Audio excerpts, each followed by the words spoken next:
Hello and welcome back, everybody. It is time. I have to say, this is the time most of us have been waiting for. So I am going to get on with our next section, which we've Dr. Jane Goodall. So what I'd like to do is I'm going to be introducing two people to come up on stage. First, I would like to ask that Bella Lamb come up. She is a joint interim CEO and Director of Programs for the Jane Goodall Institute of Canada. Bella has over 20 years of experience in international cooperation and community development, working with local partners across regions of Latin America, South Asia, and the Sub-Saharan Africa. She also holds a Master of Science in Environment and Development. Bella joined the Jane Goodall Institute of Canada in 2016 and currently oversees the Roots and Shoots program, engaging youth across the country and building the capacity of young leaders to take actions on sustainability issues that respect the lens of Indigenous perspectives. And hello and welcome, Bella. And I'm also welcome. I also now want to bring up Melanie Milton. She is going to join us, and she is the Area Manager of Business Banking in Northern Ontario from TD Bank Group, and she is going to introduce and welcome Dr. Jane Goodall as well. And everybody left me. Where did everybody go? Yay, Melanie. Take it away and welcome.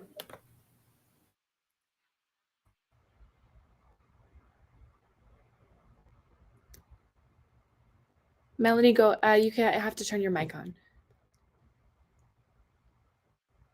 Melanie, your mic is off. All good, Kayla. Everybody's set.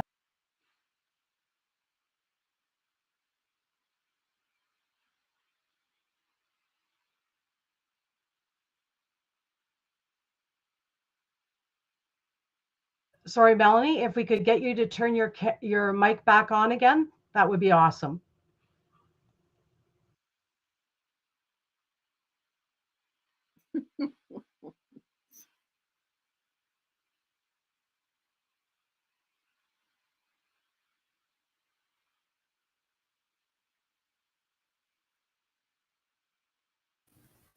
Hi, Melanie. Your mic was off, so welcome, Dr. Jane Goodall. What I'd like to do is, because your mic is off, I don't know if you would want to turn it back on and do it all over again. Or because Melanie, I know, has internet issues, I think I am going to introduce Dr. Jane Goodall. So we have our maximum time with her. So without further ado, 60 years ago, Jane Goodall first set foot on the shores of what is today Tanzania's Gombe to begin her pioneer study of chimpanzee behavior. For 6 decades, her research has transformed scientific perceptions about the relationship between humans and animals, and now her mission has to inspire, empower, and motivate others to make the world a better place. It gives me great pleasure on behalf of Melanie from TD and everyone else to introduce the founder of Dr. Jane Goodall Institute and United Nations Messenger of Peace, Dr. Jane Goodall. Well, hello everybody. I'm so happy and honored to be asked to join you all for this short chat that we're going to have. And I hope that this conference is a super success.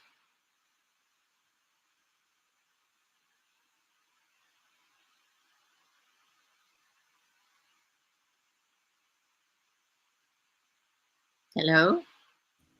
Hi, Jane. Sorry, they just had to virtually invite me to join you on stage. Well, hello, everybody. As for Dr. Goodall and I think we're very excited to be here presenting at the Powerhouse Women's Leaders in Sustainability Conference. And maybe before we jump into some great questions that we've collected from the audience ahead of time, Jane, I know you've been locked down like all of us with the pandemic. I think you recently made your first trip since the pandemic. How did that go? How are you feeling? Well, the first trip was a very short one to Los Angeles and Santa Fe. And quite honestly, the schedule was so overloaded. I had to be doing a lot of filming outside because of the COVID pandemic. And it just chose those days to be temperatures 90 and over. And it was completely and utterly exhausting. But what was wonderful was to see many of my friends again face to face. Yes, I think we definitely have missed that in-person contact. But yes, it's quite a jump to go from 2 years in. I think you're back home now, calling in. Anyways, we are really excited to, even though it's still virtual, have this conversation with you. And so without further ado, I know you have another event to go to, so maybe I'll jump right into it. So the first question we got one is actually a really good one.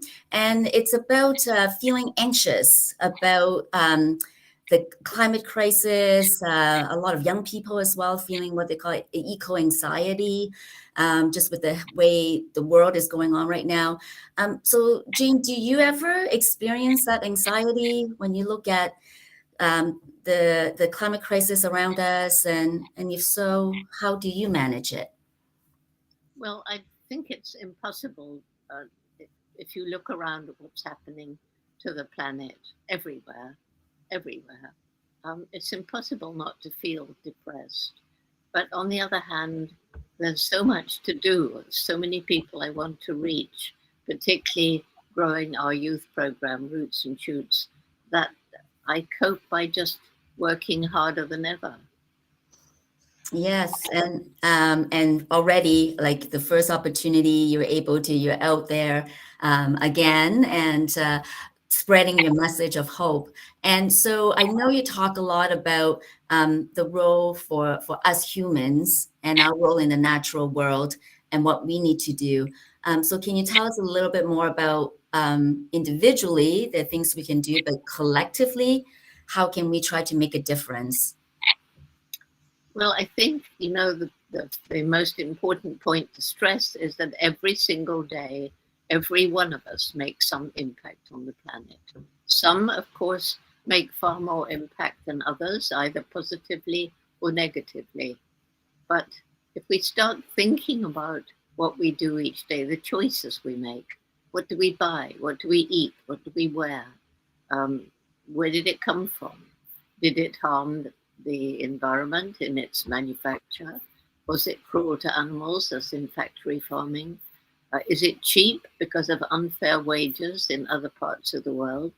And if the answer to all those things is yes, it did harm the environment, etc., don't buy it.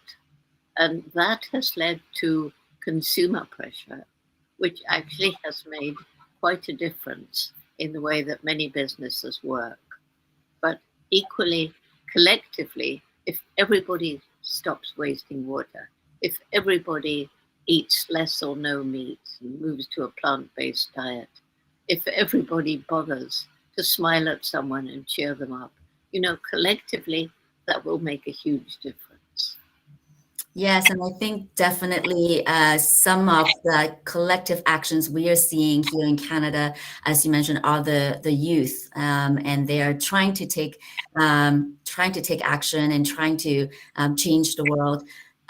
If you could go back in time to say something to your past self, maybe to your past 20-year-old self, knowing what you know now, what would you say to a 20-year-old Jane? Well, what I would say is just exactly what I've been saying. Try to make the right choices. Try to lead by example. But at 20 years old, you're just beginning in your career. And you obviously can't have the same impact as when you're much older because you have so much less experience. So it's difficult to think what I would say to a 20-year-old Jane, except do what you did. Yes, because certainly from that 20-year-old Jane to now, you've done a lot. And maybe looking back at all the wonderful things, I think events and people you've met and experiences you've had, what would you say has been the most memorable moment or something that really now looking back sticks out in your mind throughout your career? Honestly, Bella, I mean, when you've lived 88 years, so much sticks out. How do you pick one rather than another? I mean, I remember the first time I set foot in Africa vividly. I remember meeting Louis Leakey at the Nairobi Museum. I remember the first time David Graybeard let me approach him, and I saw him using and making tools. I remember when Old Flo allowed Infant Flint to come up with those big wondering eyes and touch my nose. I remember the conference where I learned so much about the plight of chimps and destruction of the forest, which changed me from being a researcher into being an activist. And there's just so much I remember. I could talk for an hour.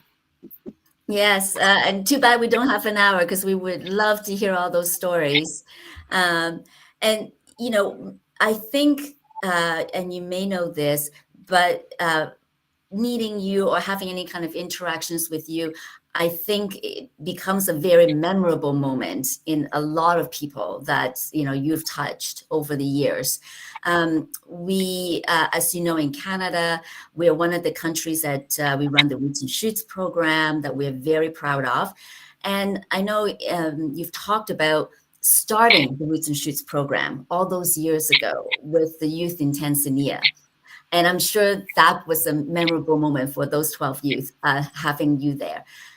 When you first had those conversations with those Tanzania youth, did you ever envision that Roots and Shoots will morph into this global phenomena? Was that always the vision? Or were you just thinking at the time, let's see what these young people can do in Tanzania? Well, it actually started because in the late 80s, I was already traveling the world and trying to raise awareness about the problems, trying to help people understand that they as individuals mattered and made a difference. And I kept meeting young people, even back then, late 1980s, who seemed to have lost hope. And I began talking to them, and this is in all continents, and asking them, why do you feel like this? Well, because you've compromised our future and there's nothing we can do about it.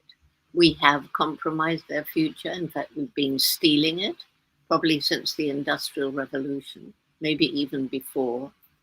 But I didn't agree that there was nothing that could be done. And so Roots and Shoots was born out of that first meeting with 12 Tanzanian high school students. And they brought their friends together for another gathering of about 30 from 8 different schools. And that's when Roots and Shoots actually became a formulated idea, which really as its main, as you know, Bella, but as the main message is every individual makes a difference every day. And the group's choosing projects to help people, animals and environment, because everything is interrelated. But after that first meeting, and because I'd met young people all around the world, I was just hoping that we could spread it all around the world. And I'm so gratified and amazed at the way that it's taken off in so many countries.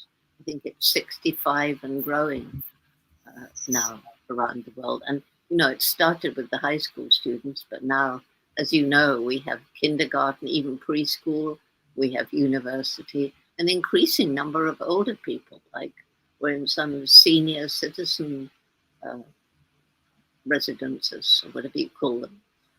Can't say old people's homes anymore. I think it's not politically correct, but retirement homes, that's right.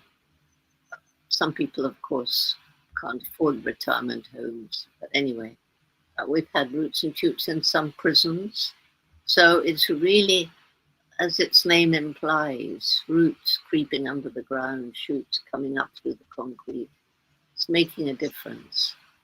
Yes, definitely. And it's almost like going to the Roots and Shoots theme. Those seeds were planted all those years ago, and I think we're bearing fruit now.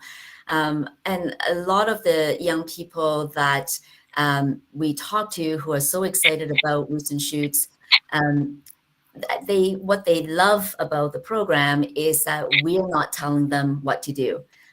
They are deciding.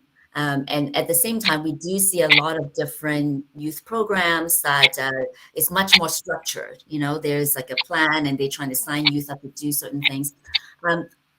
From your experience, why do you think the Roots and Shoots model it's so enduring and so much more powerful when we kind of take the hands off, and sometimes it's a bit, we don't know what they're going to do, but it seems to work. Why do you think that is? Well, I think it works because young people feel listened to, and when they're allowed to make their own decisions, that means that they can get involved in something they truly care about and not be told you must do this and this and this. They get enough of that, too much of that at school. And so being able to use their imagination, being able to devise ways of doing things. And it's surprising, you know, there's so much enthusiasm, there's so much passion. It's my greatest hope for the future, talking to these young people. Yes, they certainly give everybody, you know, knowing that that's the future, it gives everybody, you know, a hopeful message. Throughout your career and when you've done presentations or the books you've written, you've always, although you have such a scientific background, but you've always taken an approach of telling stories. And you're so great at bringing things to life kind of through a storytelling format. Why, like, where did you learn that? Is that something came natural to you, or is that something you kind of picked up along the way? No, I think I was born with it. It's probably my Welsh blood. But you know, I didn't start as a scientist. I mean, when I was 10 and deciding to go to Africa and live with wild animals, girls didn't go into science like that. In fact, going out into the field and living with wild animals, men weren't doing it either. So it was kind of wide open. And I went with an open mind, which was why Lois Leakey chose me. I hadn't been to college. But the storytelling, it came naturally. And I was just 5 years old when I was dictating stories to my mother. And it just had seemed the natural way of doing things. Yeah, and certainly maybe you were telling your own bedtime stories even at 5. And it's something that we hear a lot from the partners we work with in, for example, in Canada, our Indigenous communities. They also pass on a lot of knowledge, you know, through their storytelling. And I know, you know, in the past, you've also worked with a lot of elders and a lot of Indigenous leaders. What are your thoughts on like their Indigenous perspectives in terms of and how, you know, they look at the natural world? I think that if more of us had the same outlook as they do and just understand that we are part of the natural world. And, you know, I don't eat any meat, as I think you probably know. In fact, I've become a vegan. But when the Indigenous people do kill an animal, they kill it with respect. They give thanks for its life. Whereas we just go into a supermarket and buy a hunk of something called pork or beef. Note, we don't call it pig or cow. We already distance ourselves from what we're actually doing by the different names we give. You know, we call a sausage and things like spam and corned beef. And so if you actually think that we're not the only sentient, sapient beings on the planet, And if you think that every one of these animals in the factory farms are sold in wildlife markets and all the other terrible things we do, every one of those animals is an individual with a personality capable of feeling fear, distress, and pain. It starts to make things different. And science has now agreed that many different kinds of species are sentient, even going down to the octopus. I'm sure many people listening have seen My Octopus Teacher. Yes. Wonderful. Yeah. Yeah, and I think when you look at, yeah, that was such a wonderful documentary, and just you almost feel like the octopus, it's, have that relationship, with the human being. And I'm also, you may or may not know, but I'm also a vegetarian. So when you first took your step, become a vegetarian, and then now you're vegan, is there anything that you miss? Because I think a lot of people, when we're trying to say eat less meat, a lot of things is like it's an unknown. They're not sure if they'll miss it. But what's your experience been? Has it been pretty easy for you? Is there anything you miss in your diet? The only thing that I really missed at the beginning was bacon, the smell of bacon more than anything else, I think. But there again, bacon, not pig, bacon. Right. And it actually gave me a rather good feeling. There's something I miss. I'm doing something for the animals, which sort of gave a warm feeling, It really has made me change. And becoming a vegan, that was simply because of understanding the absolutely horrific way that dairy cows and poultry and things are treated. And there, yes, there's quite a lot of things I miss becoming a vegan. And once again, I feel proud of myself because I am doing without them. You have to give something up.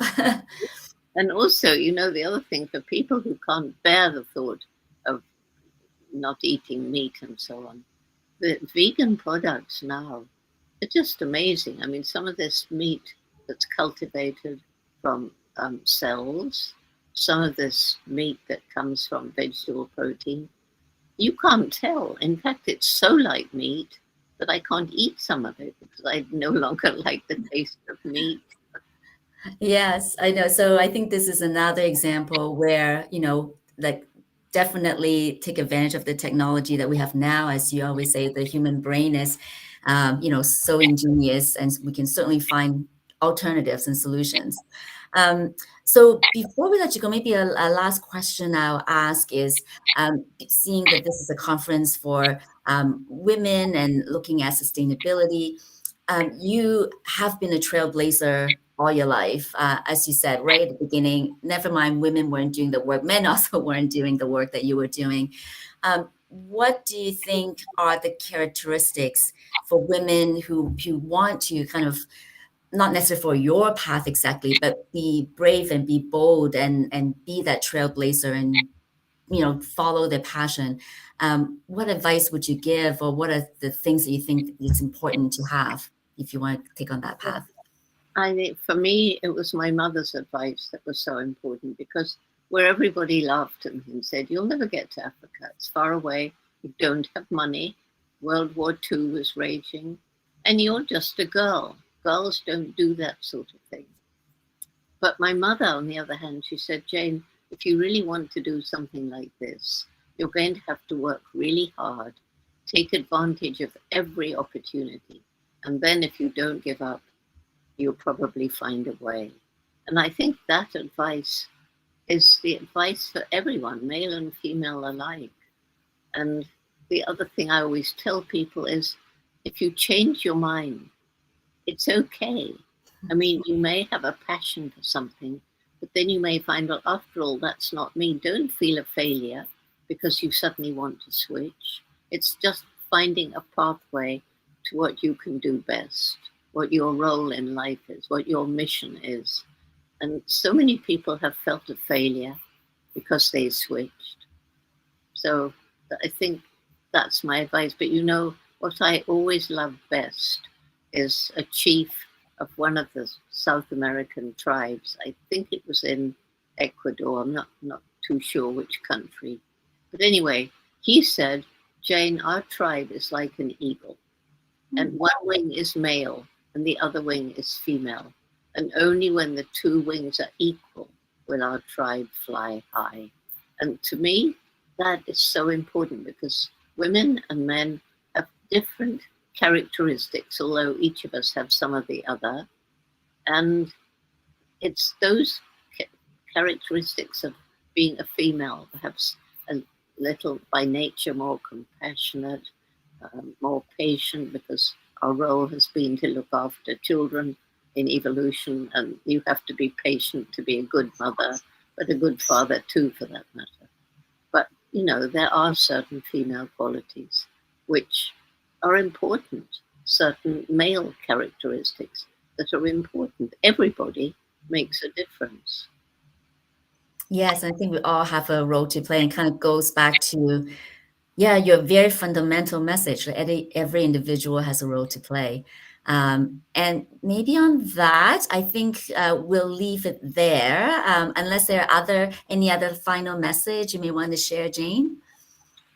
Not really. It's just that going along the path of life, you can't do anything alone. And what is so important is the people that travel with you and the people who help you along the way. You can't get on by yourself. I mean, some people can, I suppose, but those who try and do it alone aren't always the nicest people. Mm-hmm. And for me, my support group, like the Jane Goodall Institute in Canada and all the other 25 JGIs, plus my family, and we can include here our pets, animals, they're important too, and help many people through difficult times. So those are the last words that I really have. Reach out to people, gather them into your network, and realize what a difference they can make in your life. Thank you, Jane. That's an important message to hear, especially we're still, not quite out of the pandemic. So a lot of us are maybe more isolated than ever. So that reaching out message and however we do it. And it certainly is a lot more fun when you do things with people than try to go it alone. And I know that we'll be looking forward to welcoming you to Canada too. So we can't wait for that. But for now, thank you so much, Jane. I know your time is so precious. We really appreciate you spending a few moments with us. And I know the audience probably learned a lot as well. I know you have another event to get to, so I want to make sure you get your enough time to get a glass of water and get refreshed before you go at it again. But just want to say thank you so much again. Well, thank you, Bella. And maybe a little sip of whiskey would be better than water. Yes. Definitely would make it more fun. Yes. Okay. Well, thanks, Bella. And goodbye, everybody. It's been lovely spending time with you all. I just wish I could see you, but I know you're there. So bye. Yeah. Thank you, Jane. Bye.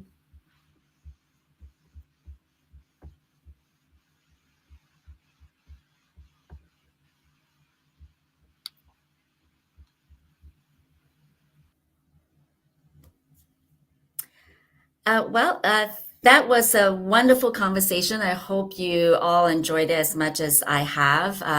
It's always such a privilege to be able to get any minutes from Jane and Dr. Goodall in her very busy schedule. And as Dr. Jane mentioned, and one of her parting words is the team that's around her that's continuing to do the work, and she mentioned the work of the Jane Goodall Institute. And so if it's okay with everybody, I would just do a short presentation and share with all of you a little bit about the work that we do here at the JGI Canada, and tie it to the topic of your conference today in terms of women and women's leadership in sustainability. And so with that, I'm just going to share my screen, if you can bear with me for a moment.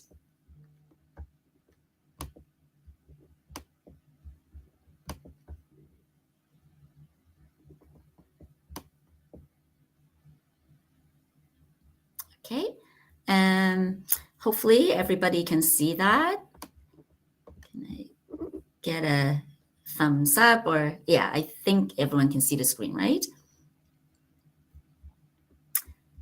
Sorry, I'm not hearing none, and I'm not seeing. Pardon me, sorry? Looks great.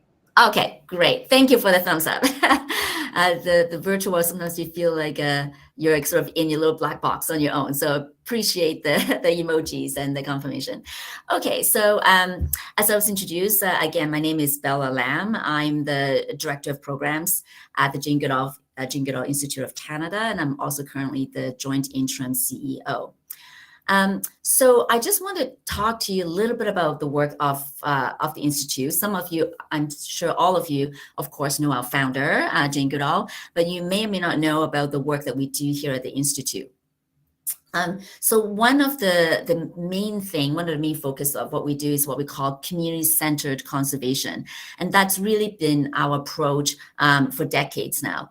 And what it means is when we're thinking about sustainability and conservation, we realize that you can't do that without looking at all the intersecting factors. And in one of the approaches that we use is what we call One Health, which means that when we're looking at the health of animals, and some of you may associate the work of the Jane Goodall Institute with chimpanzees conservation and great apes conservation. And that's certainly a very key part of our work.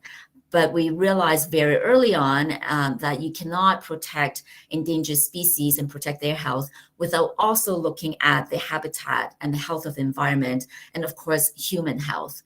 I think the COVID-19 pandemic, being a zoonotic disease, has clearly demonstrated that, you know, the health of a planet, of animals, and our own health are very interconnected, and you can't address one without looking at the whole picture.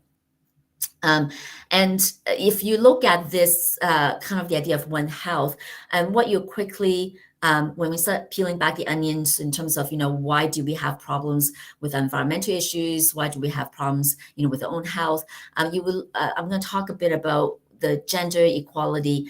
That's very core to both as a reason for some of these things that have been happening, but also as part of the solution. Sorry, I'm just move down the slide. Sorry, my cursors were going quicker than my brain. And as I mentioned before, you can't really have effective conservation efforts or think about sustainability without thinking of gender equity and without thinking of the role of women. And that's because we know that from the field work that we've done, that women are often disproportionately impacted by climate change. And a lot of the reasons why is because of the role they take on. For example, in sub-Saharan Africa, where we work, women are often the ones that are responsible for agriculture. They're the ones responsible for bringing water to the families. They're responsible for collecting firewood. So when climate change has impacted all those activities, women are at the forefront of feeling that impact. But what we're also finding out is women are also the solutions. When we go into communities, we have a project in Senegal right now looking at climate change. When we talk about how to protect the forest, around the room are the women who put up their hands and telling us what's happening in the forest. They're the ones eager to be our partners in conservation, to do their bit, because they know that their own livelihoods and the well-being of their families are tied to the natural world and are tied to the natural resources around them. And we've also have empirical data that says that, in terms of natural resource management groups, women's participation, time and time again, they generate better results. They generate better solutions in terms of how they can build resilience in the community, how they can find solutions to care for the natural world. And when we do a lot of conservation efforts and a lot of discussions with communities, again, we find time and time again, women are showing up. They want to volunteer. They want to test out any kind of adaptation tools that we may have. And they're keen because they know that what they can do to improve themselves, they also know that they're doing that to improve the lives of their children and their households. And as Dr. Jane so clearly paraphrase the Indigenous perspective that she's heard, you can't fly, an eagle can't fly with just one wing, so if you, women makes up roughly 51% of the population. So if we don't ensure that women's voices and perspectives are lifted up equally as men, then you're literally flying, with just one wing, or just trying to do things with one arm tied behind your back. I mentioned that the work that we're doing in Africa is in sub-Saharan Africa, and you see here the browned out zone. It's what we call chimpscapes. And what that means is these are the ecosystems where we also find where chimps are making their homes, where they're habitats for chimps. And again, in many of these areas, at the same time where we find these endangered species, we're also finding that that's where climate change is being hit the hardest, and where we're working, again, just with women's group to help us find solutions. And so what have we heard? So what we've heard is that, women, maybe a bit of through the evolution that Jane talked about, the nurturing characteristics that they often have, they are very much connected to not only what's, what they find is good for them, but what's good for their families, but also what's good for the community.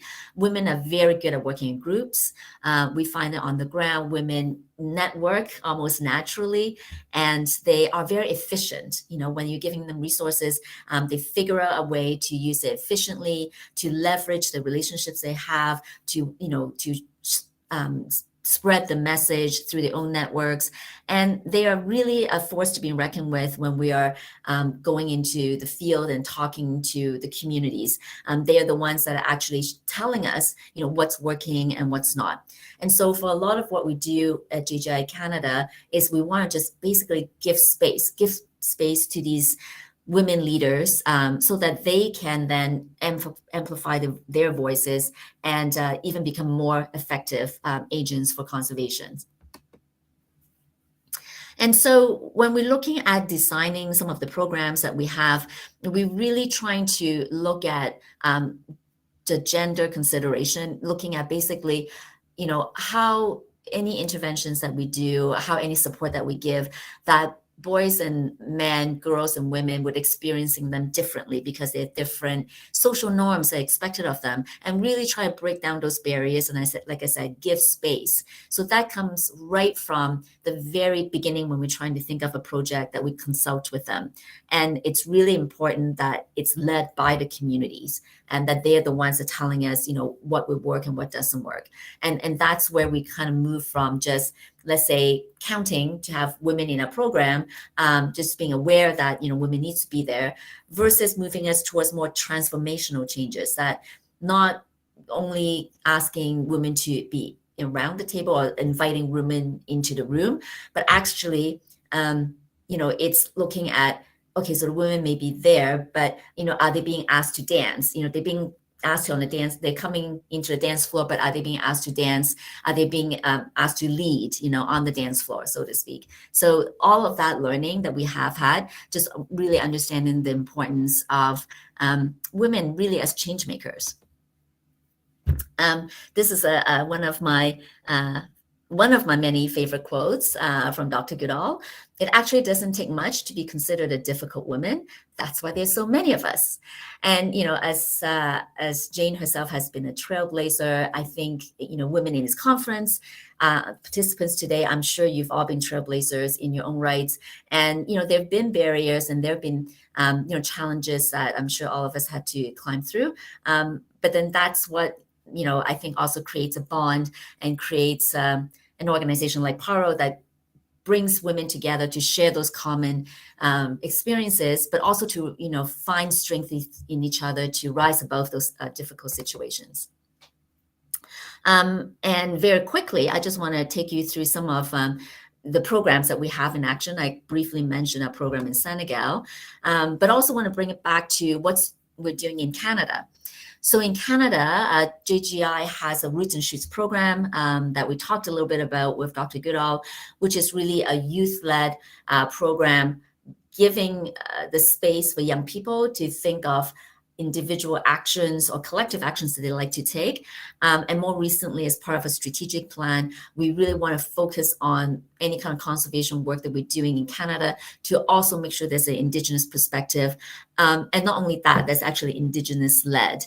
And we know that, again, through storytelling, but also through some hard data, that lands that have been stewarded by Indigenous communities in terms of their biodiversity, they actually experience better results and fewer decline, 30% up to less decline by biodiversity compared to other lands and other parks, etc., that's been managed by non-Indigenous group. So we know that the knowledge that they have, the idea of sustainability, the idea of thinking 7 generations, it's actually what we need today to fight climate change, to have that long view, the respect for nature that we have. So that is a very strong pillar for our work here in Canada, that we want to make sure that we hear the voices of Indigenous partners that we work with, and that, be very mindful that they are knowledge keepers, and that they definitely need to be decision makers when we're thinking about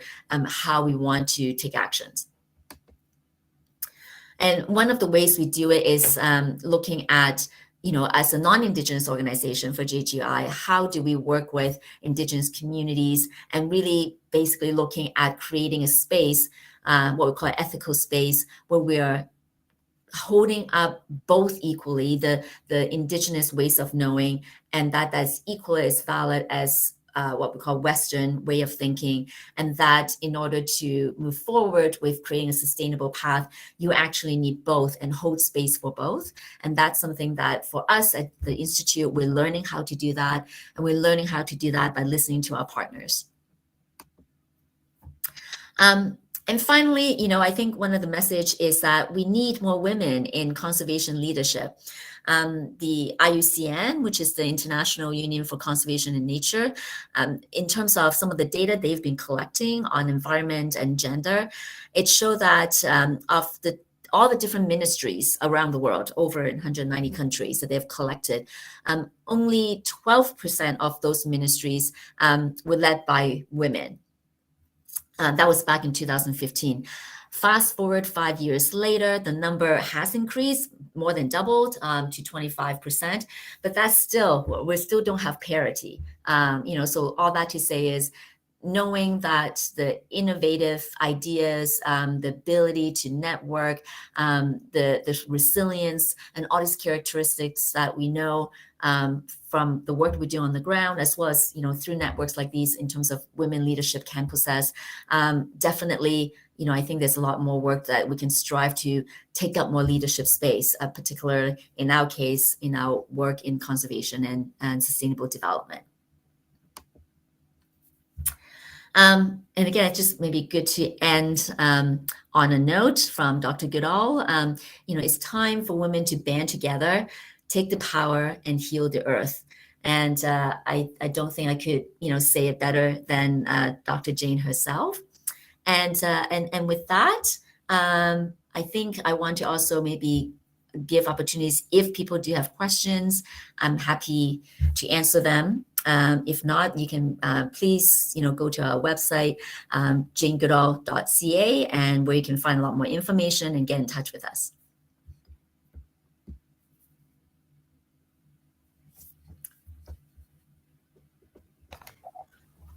Hi, Bella. That was a super informative and wonderful presentation. I've never seen that before, so I'm sure a lot of people here haven't either. So I really appreciate it. And it is with my utmost gratitude. I'd like to thank Dr. Jane Goodall for her time, and your team and the JDI for being here. I'm just going to go over to the chat because I've somehow closed my chat box off, and see if there are any questions for you. Somebody wants to know if they can get a copy of your presentation. Absolutely. I will. I'll share it with. Well, I guess, Andrew, if I share to the email address we've been using, and you can then pass it on to your members. Yeah, absolutely. We can do that. We have everybody's email, so you can send it to me. So everybody, there's lots of thank you. Yes, and I love. It's time to band together. take the power and heal the earth for sure, as women and as everybody. I love it. Just taking another quick peek to see if there's any more questions in here. And no, I don't see any. I guess myself, I would love to ask I love the chimpscape, that word in itself. So as far as the populations of the chimpanzees go, would you say it's, because you always hear there's an incline and a decline. How is the species rate going for them? Because I know Dr. Jane Goodall, has been studying them forever, so she must be pleased or concerned about certain issues. So they're still on the IUCN red list, so they're still considered endangered, and there are 4 subspecies. So it depends on the subspecies of the chimpanzees, and the Grauer chimpanzees, which is or Eastern Land, they're endemic to the DRC, the Democratic Republic of Congo, and they are critically endangered. Whereas other subspecies of chimpanzees may have they're still endangered, but the decline is not as steep. And yeah, so certainly it is still a concern. It is still, and I think one of the things that when we talk about conservation, it's not so much what we need to do to save endangered species or nature, because nature actually, they are great self-healers. If we leave them alone, they actually are very resilient, and even we've seen endangered species start to get the climb back up. But what we're really talking about conservation is we're talking about threats, and we're talking about human activities and other activities, and certainly the climate crisis is threats. So it's really managing those threats to ensure that we can minimize those risks for the species, and so that they can continue to at least make progress to not be as critically endangered, and hopefully have a more stable population. Absolutely, yeah. The natural cycles of nature, and letting they heal themselves, as we can too if we listen. Yeah. So I would like to thank you, Bella. We are. Oh wait, hang on. Hold tight. We may have one more question. Nope. Dr. Jane talked about value of storytelling. Do you have a story? I guess yes. I have a quick story I can tell. It's one of I think one of my favorites when it comes to some of the work that we are grounded on, which is community-centered conservation. So this is many years ago when I was in the field, and we were working with these women, and they were in a very ecologically sensitive area, but at the same time they were also malnourished. And so the whole idea about you can't protect the environment until you make sure the population is also taken care of. And in that particular incident, the community believed in providing a broth, if you will, a water made up of these traditional bark and roots, that they feel like it's able to provide protection to babies. And so there was a local cultural belief that the babies need to have that. But of course, with no potable water, we're finding that the babies were getting sick instead of, let's say, using breast milk. But rather than myself from Canada going in there and saying, this is what you should do, I remember that afternoon really well. We literally sat under the tree with a group of women, mostly actually the mother-in-laws, who had a lot of say in those communities in terms of how the young mothers would raise the children. And rather than, it kind of goes back to the ethical space that I mentioned about you uplift both Indigenous knowledge as well as Western knowledge. So rather than me going in and say, well, exclusive breastfeed for 6 months, that's what World Health Organization said, and that's what you need to do. We actually just took the time to listen, to see what their concerns are, and to see, why they have those perspectives. And at the end, because child mortality is so high in those countries, in many sub-Saharan African countries, including the community I was at, it almost seems like, in terms of a social norms, natural for them to believe in something else that can help protect their youngs. And so rather than brushing that off, we kind of together ask them, like, well, are there other ways to provide protection for babies? And after much afternoon of brainstorming and talking to them, one woman says, well, maybe we can try bathing them, in the special bark water. And then the other women started nodding and said, yeah, I think that would work. And just through that conversation, rather than, being very dominating and imposing our worldview, we kind of came up with a solution together that they still felt that their own traditions were upheld. They're still feeling like they're doing their part to pass on their traditional beliefs to keep the baby safe, while the women then able to breastfeed, instead of feeding the babies those water. And then that community actually had a much better outcome later on in terms of nutrition and child mortality rates. And then those women, again, then turn into our partners to help us be, conservationists, because they actually now are able to see that they have healthy families and, wanting to protect the environment around them. So that story always stayed with me in terms of how powerful it is when we give space to women and not make assumptions. So important. Yeah, that's very inspiring and important and pivotal, and a great way to say thank you. And we've learned so much from you. It's been very inspiring. I was so glad, for everything that you've offered us here today. And